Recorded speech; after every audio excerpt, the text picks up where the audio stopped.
Building के ऊपर कुछ लोग एलियंस के धरती पर आने का जश्न मना रहे होते हैं। उन्हें लग रहा था कि एलियंस किसी नेक इरादे से धरती पर आए हैं, लेकिन तभी उस बिल्डिंग के ठीक ऊपर एलियन शिप का दरवाजा खुलता है, जिसे देख एक पल के लिए उन सभी की धड़कनें थम सी जाती हैं और अगले ही पल वो एलियन शिप उस बिल्डिंग पर आग उगलने लगती है, जिससे उस बिल्डिंग के साथ साथ उसमें मौजूद सारे लोग जलकर राख हो जाते हैं। उस एलियन शिप से लगातार निकलती आग तेजी से पूरे शहर पर फैलने लगती है, जिसमें शहर के सारे लोग जलकर खाक होने लगते हैं। उसी शहर में जैस्मिन अपने बच्चे और कुत्ते के साथ ट्रैफिक में फंसी हुई थी।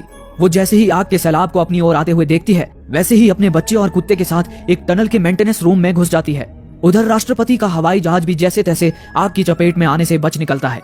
इस तरह एलियंस एक ही वक्त में सभी देशों के बड़े शहरों को जलाकर राख कर देते हैं, जिनमें लंदन, न्यूयॉर्क और मुंबई जैसे बड़े बड़े शहर शामिल हैं। फिर अगली सुबह जब राष्ट्रपति अपने बेकसूर देशवासियों की मौत पर अफसोस जता रहे होते हैं, तभी उन्हें खबर मिलती है कि उनकी पत्नी भी शहर से निकलने में नाकाम रही है। उसके बाद तो जैसे देश के सुरक्षा बलों में आक्रोश की ज्वाला भड़क उठती है। अमेरिकी एयरफोर्स का एक बड़ा दल उन एलियंस को छठी का दूध याद दिलाने निकल पड़ता है। कैप्टन स्टीव उस दल की अगुवाई कर रहा होता है। वे लोग बेझिझक एक के बाद एक अपने मिसाइल्स उस एलियन शिप पर दाग देते हैं। हालांकि एलियन शिप तो एक शक्तिशाली अदृश्य ढाल से घिरा होता है, जो मिसाइल्स के शिप पर टकराने से पहले ही उन्हें ध्वस्त कर देता है। ये देखकर सभी लोग भौचक्के रह जाते हैं। तभी अचानक उस शिप से एलियंस के ढेर सारे लड़ाकू विमान निकलकर बाहर आते हैं और उन पर जवाबी हमला करने लगते हैं। पर स्टीव और उसके सैनिक भी पीछे नहीं हटते और लगातार उन पर मिसाइलें दागते रहते हैं। लेकिन एलियंस के लड़ाकू विमानों पर भी ढाल होने के कारण वे उन्हें मार नहीं पाते, जबकि एलियंस के लड़ाकू विमान सारे फाइटर प्लेन्स को मार गिराते हैं। लेकिन स्टीव अब भी उनसे लड़ने के लिए संघर्ष कर रहा होता है। वो एक लड़ाकू विमान को लट्टू की तरह अपने पीछे घुमाता रहता है, पर अंत में स्टीव की जेट का ईंधन भी खत्म हो जाता है। लेकिन स्टीव अब भी हार नहीं मानता और उस एलियन विमान को चकमा देकर उसे क्रैश करवा देता है। साथ ही वो खुद भी इजेक्शन सीट की मदद से बच निकलता है। एलियन सिर्फ यहीं तक नहीं रुकते, वो एयरबेस पर भी हमला करके सारे सिपाहियों को मार डालते हैं। इस जंग में एलियंस ने स्टीव के एक जिगरी दोस्त को भी मार गिराया था, जिसका बदला लेने के लिए गुस्से से बौखलाया हुआ स्टीव क्रैश हुए विमान में मौजूद एक एलियन को घुसा मारकर बेहोश कर देता है और उसे पैराशूट में भरकर रेगिस्तान में घसीटता हुआ अपने साथ ले जाने लगता है। उधर दूसरी ओर हवाई जहाज में बैठे राष्ट्रपति अपने सैनिकों की मौत से बहुत ज्यादा दुखी होते हैं। तभी रक्षा मंत्री उन्हें एलियंस पर न्यूक्लियर हमला करने की सलाह देता है, जिसे सुनकर डेविड वहां आ जाता है और उनकी सलाह पर नाराजगी जताता है, क्योंकि अगर न्यूक्लियर हमला हुआ तो ये धरती रहने लायक ही नहीं बचेगी। उससे एलियंस को कोई फर्क पड़े ना पड़े, लेकिन पूरी मानव जाति का अंत जरूर हो जाएगा। इस बात पर रक्षा मंत्री और डेविड की बहस होने लगती है, जिससे राष्ट्रपति भी सिर पकड़कर बैठ जाते हैं। तभी जूलियस वहां आ जाता है और अपने बेटे का पक्ष रखते हुए कहता है कि डेविड ने ही आज उन सबकी जान बचाई है, ताकि वे सभी मिलकर एलियंस को धरती से खदेड़ सके। लेकिन वे लोग तो धरती को बचाने के बजाय उसे ही तबाह करने पर तुले हुए हैं। ये सुनकर सारे मंत्रियों की बोलती ही बंद हो जाती है। तभी जूलियस उन पर तंज कसते हुए कहता है कि सरकार ने उस वक्त भी बेवकूफी भरा फैसला लिया था, जब सन 1950 में मैक्सिको के रूसवेल में एक एलियन शिप क्रैश हुआ था। उन्होंने वो बात भी लोगों से छुपाई थी और उन लोगों ने आज भी उस एलियन शिप को एरिया 51 में खुफिया तरीके से छुपा कर रखा है। अगर सरकार उसी वक्त लोगों को एलियन के खतरे से सतर्क कर देती, तो हम उनसे बचने का कोई न कोई रास्ता पहले से ही निकाल चुके होते। ये सुनकर राष्ट्रपति जूलियस पर हंसते हुए उसे समझाने की कोशिश करते हैं कि इससे पहले ऐसी कोई घटना नहीं हुई है। ये सब न्यूज चैनलों की फैलाई हुई दकियानूसी बातें हैं। असल में एरिया 51 नामक कोई जगह ही नहीं है। इस पर डेविड और कोनी भी राष्ट्रपति की बात से सहमति दर्शाते हैं, पर तभी रक्षा मंत्री एक बड़ा खुलासा करते हैं। वो कहते हैं कि जूलियस ने अभी जो कुछ भी कहा है वो सब कुछ सच है। ये सुनकर सभी लोगों के चेहरे से जैसे हवाइयां ही उड़ जाती हैं। ताज्जुब की बात होती है कि एरिया 51 से राष्ट्रपति तक को बेखबर रखा गया था। इस बात से राष्ट्रपति बहुत ज्यादा नाराजगी जताते हैं और उन्हें तुरंत एरिया 51 की ओर रवाना होने का आदेश देते हैं। वहीं दूसरी ओर स्टीव एलियन को रेगिस्तान में घसीट रहा होता है और गर्मी से परेशान होकर बीच बीच में एलियन पर लात घूंसों की बरसात कर उस पर अपना गुस्सा निकाल रहा होता है। तभी उसे कुछ गाड़ियों का झुंड अपनी ओर आता दिखाई देता है। उनमें से एक गाड़ी होती है रसल की, जो एयरफोर्स का पुराना पायलट रह चुका था। रसल दावा करता है कि आज से 10 साल पहले एलियंस ने उसका अपहरण किया था। तब से वो शराबी हो गया था और एलियन से बदला लेने की खुन्नस में रहता था। वो अपने बच्चों को लेकर अपने साथियों के साथ किसी सुरक्षित जगह की तलाश में निकला था। जब रसल देखता है कि स्टीव ने एक एलियन को धूल चटा दी है, तो वो स्टीव से खुश होकर उसे भी अपने साथ ले लेता है। स्टीव ने उड़ान भरते हुए उसी जगह से थोड़ी दूर एरिया 51 के सीक्रेट बेस को देख लिया था, जो किसी नक्शे में भी नहीं था। वो उन सबको अपने साथ उस बेस की तरफ ले जाने लगता है। उधर दूसरी ओर राष्ट्रपति का हवाई जहाज भी एरिया 51 बेस पर लैंड हो जाता है। वे सभी सतह से 24 मंजिल नीचे बने एरिया 51 के खुफिया रिसर्च लेबोरेटरी में जाते हैं, जहां पर वैज्ञानिक रूसवेल में मिले एलियन शिप के अवशेषों पर रिसर्च कर रहे होते हैं। वहीं पर वे लोग रिसर्च डिपार्टमेंट के हेड डॉक्टर ओकेन से मिलते हैं।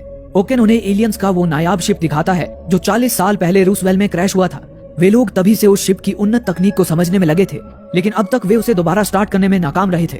पर ओकेन बताता है कि जब से एलियन धरती पर आए हैं तभी से उस शिप ने अपने आप ही काम करना शुरू कर दिया है, जिसका मतलब है कि उस शिप को मदरशिप से पावर मिल रही है। ये बताने के बाद ओकेन सभी को उन एलियंस के दर्शन करवाता है जो उस एलियन शिप में मौजूद थे। उनमें से 2 एलियंस तो उस क्रैश में ही मारे गए थे और तीसरे ने उसके 2 हफ्ते बाद लेबोरेटरी में दम तोड़ दिया था। ओकेन बताता है कि वे एलियंस भले ही इंसानों से कहीं ज्यादा उन्नत हैं, पर उनका शरीर इंसानों से भी ज्यादा नाजुक है, इसलिए वे हमेशा एक मजबूत बायोमैकेनिकल कवच के अंदर ही रहते हैं, जिससे उन्हें मारना आसान नहीं होता। ये एलियंस भी इंसानों की ही तरह देखते और सुनते हैं, लेकिन उनमें सबसे खास बात ये होती है कि वे टेलीपैथी यानी कि दिमाग की शक्ति से बिना बोले ही एक दूसरे से बात कर सकते हैं। ओकेन आगे बताता है कि वे एलियंस इंसानों की तरह गर्मी और सर्दी महसूस करते हैं और ऑक्सीजन पर ही जिंदा रहते हैं। पृथ्वी का वातावरण उनके रहने के बिल्कुल अनुकूल है, इसीलिए वे इस पृथ्वी पर कब्जा करना चाहते हैं। उन एलियंस के बारे में जानकर सारे लोग हैरान रह जाते हैं। राष्ट्रपति डेविड की काबिलियत को देखते हुए एलियंस की टेक्नोलॉजी को समझने का सारा जिम्मा उसे ही सौंप देते हैं। उधर दूसरी ओर स्टीव भी बाकी लोगों के साथ उस अधमरे एलियन को लेकर एरिया 51 में पहुंच जाता है, जिसके बाद डॉक्टर ओकेन अपनी टीम के साथ मिलकर उसका ऑपरेशन करना शुरू कर देते हैं। वे डरे सहमे जैसे ही उसके बायोमैकेनिकल कवच को उतार रहे होते हैं, तभी अचानक वो एलियन जोर से चीखता है, जिससे डर के मारे उनका कलेजा ही मुंह को आ जाता है। इतने में ही वो एलियन अपनी आंखें खोलता है और ओकेन को अपने सामने देख टेलीपैथी के जरिए उसके दिमाग में घुसने की कोशिश करने लगता है। वो पूरे ऑपरेशन रूम में तबाही मचा देता है और सारे डॉक्टर्स की निर्मम हत्या कर देता है, पर वो रूम लॉक होने के कारण एलियन वहां से बाहर नहीं निकल पाता। इतने में ही राष्ट्रपति और बाकी सुरक्षा बल वहां पहुंच जाते हैं। वे देखते हैं कि एलियन ने ओकेन को अपने शिकंजे में कस लिया है। वो टेलीपैथी के जरिए उसके दिमाग में घुस जाता है और अपने शब्द उसकी जुबान से बोलने लगता है। वो लगातार खुद को आजाद करने की मांग कर रहा होता है। ये देखकर राष्ट्रपति उससे समझौता करने की कोशिश करते हैं। वो कहते हैं कि अगर एलियंस इंसानों से सुलह कर लें तो वो दोनों ही इस पृथ्वी पर शांतिपूर्वक रह सकते हैं। हालांकि एलियन सुलह करने से साफ इनकार कर देता है।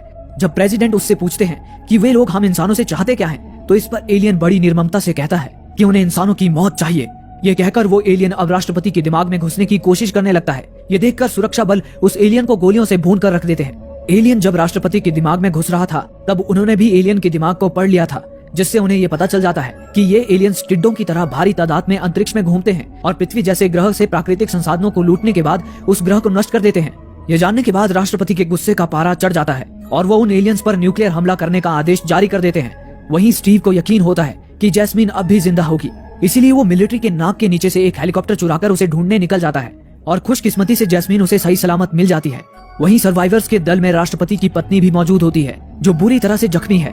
स्टीव उन सभी को लेकर एरिया 51 पर वापस आ जाता है। उसके बाद सुरक्षा बल न्यूक्लियर हमला शुरू करते हैं। उनके जेट्स उस एलियन शिप के बेहद करीब जाकर उस पर एक न्यूक्लियर मिसाइल दाग देते हैं, जिससे इतनी तबाही मचती है कि सब कुछ धुंधला सा हो जाता है।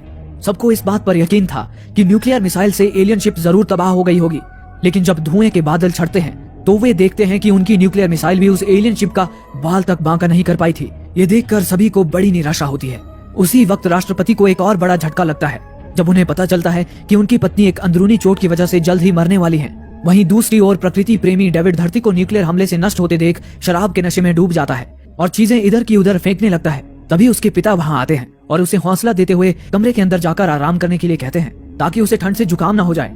तभी जुकाम शब्द सुनते ही डेविड के दिमाग की जैसे बत्ती ही जल उठती है। वो तुरंत राष्ट्रपति और सारे सुरक्षा बलों को उस एलियन शिप के पास एकत्रित कर लेता है और उन्हें समझाता है कि उनके पास एलियंस को हराने का अभी एक रास्ता बचा है, और वो रास्ता है डेविड द्वारा बनाया गया एक खास तरह का कंप्यूटर वायरस, जिसे अगर वो एलियन के ही सिग्नल के जरिए अंतरिक्ष में मौजूद उनके मदरशिप में डालने में कामयाब हो जाएं, तो इससे एलियंस के सारे शिप की अदृश्य ढाल 1 मिनट के लिए निष्क्रिय हो जाएगी, जिसके बाद वे लोग उनके शिप को अपनी मिसाइल से तबाह कर सकते हैं। ये सुनते ही सभी डेविड से पूछते हैं कि आखिर वो उस वायरस को भला एलियन के मदरशिप में कैसे डालेगा।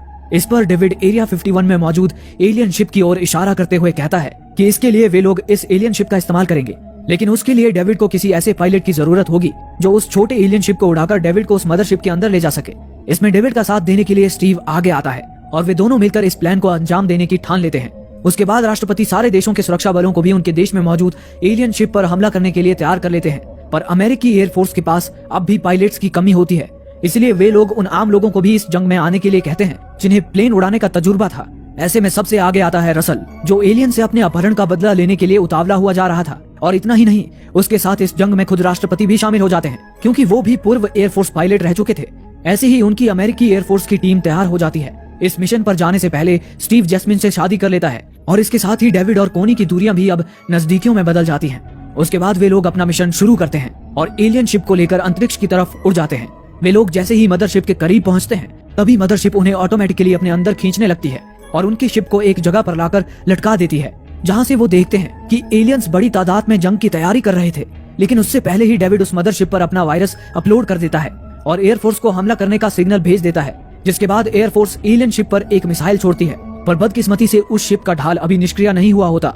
इस वजह से उनकी ये मिसाइल भी व्यर्थ हो जाती है। ये देख सभी को बड़ी निराशा होती है। जनरल सबको वापस आने के लिए कहता है, पर राष्ट्रपति उसकी बात को ना मानते हुए एक बार फिर कोशिश करते हैं। इस बार वो ढाल निष्क्रिय हो चुकी होती है, जिस वजह से वो मिसाइल सीधे एलियन शिप पर जा लगती है। ये देख एलियंस भी इसके जवाब में अपने लड़ाकू विमान एयरफोर्स के पीछे लगा देते हैं।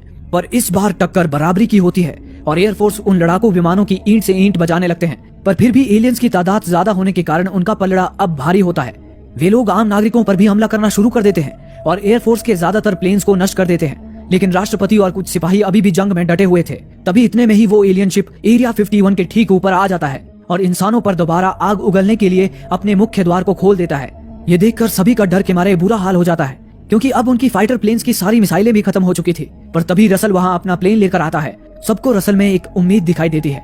हालांकि जब रसल एलियन शिप पर अपनी मिसाइल दागने ही वाला होता है, तब ऐन मौके पर मिसाइल प्लेन में ही जाम हो जाती है। ये देख सबकी उम्मीदों पर पानी फिर जाता है। लेकिन रसल हार मानने वालों में से नहीं था। रसल जनरल को अपने बच्चों को बताने के लिए कहता है कि वो उनसे बहुत प्यार करता है, और इतना कहकर रसल उस प्लेन को ले जाकर एलियन शिप की उस जगह पर जाकर टकराता है जहाँ से एलियन धरती पर हमला करते थे। इस तरह रसल खुद की आहुति देकर एलियन शिप के एक अहम हिस्से को